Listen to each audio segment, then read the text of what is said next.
So welcome officially to Colossal Labs. This is the most advanced genetics lab, arguably in the world, and we definitely spare no expense in the process. This is the real Jurassic Park, isn't it? I think it's Jurassic Park with a conservation focus. You don't see that every day. Or ever. What is it like, to be the steward of this next chapter of something that means so much to so many people? Jurassic Park inspired so many scientists in this building, in this lab, saw that movie growing up and thought science is cool, genetics is cool. The second you're stood, in the middle of Thailand, holding the camera, there's gonna be a dinosaur over there, and Scarlett Johansson. There's something about it that just feels like, no, this is what I grew up thinking the world would be. When you're a kid, you're promised so much through science fiction and films, and you're like, where's my jetpack? We're not living on the moon. Yeah.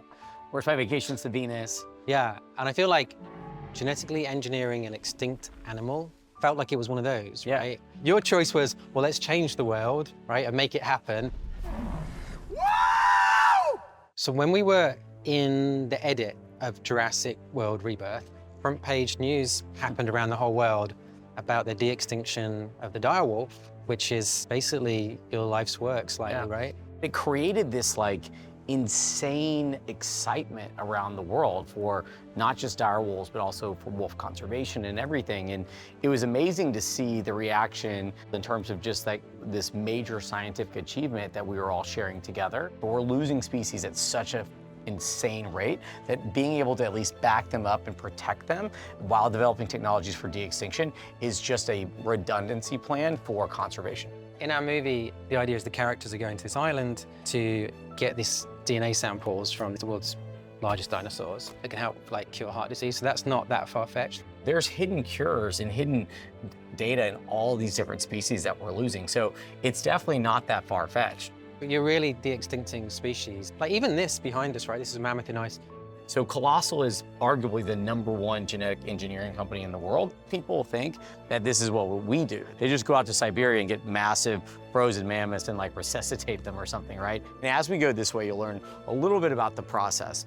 We actually use a combination of bones and teeth that we drill into. So say you've got all those samples, right? You use it to compare to an existing species? You identify the most important genes of its closest living relatives. We want to resurrect the core phenotypes or physical attributes, like what made a mammoth a mammoth.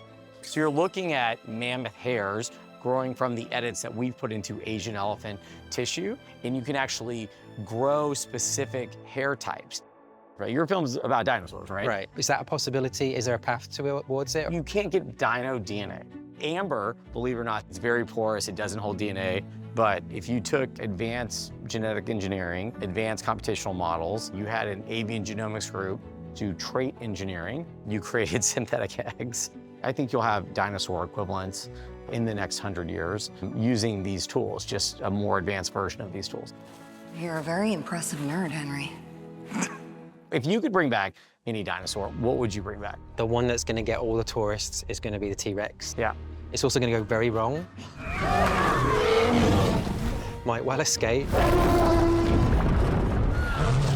It'll work out in the end. It would make a really cool movie. Yeah. Over some time period, whether that's 5 years or 20 years, we at Colossal will be able to engineer nearly anything. I think that genetic engineering, computational analysis, and the access to compute and more compute will give us the ability to truly create new forms of life. But that doesn't mean we should. Your scientists were so preoccupied with whether or not they could, they didn't stop to think if they should. Our goal is to create de-extinction, to build technologies that can help human healthcare.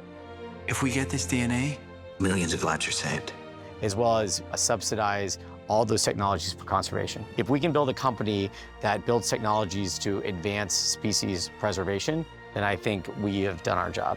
And I do advise you to start building some 10,000 volt fences just to be on the safe side. Just to be on the safe side.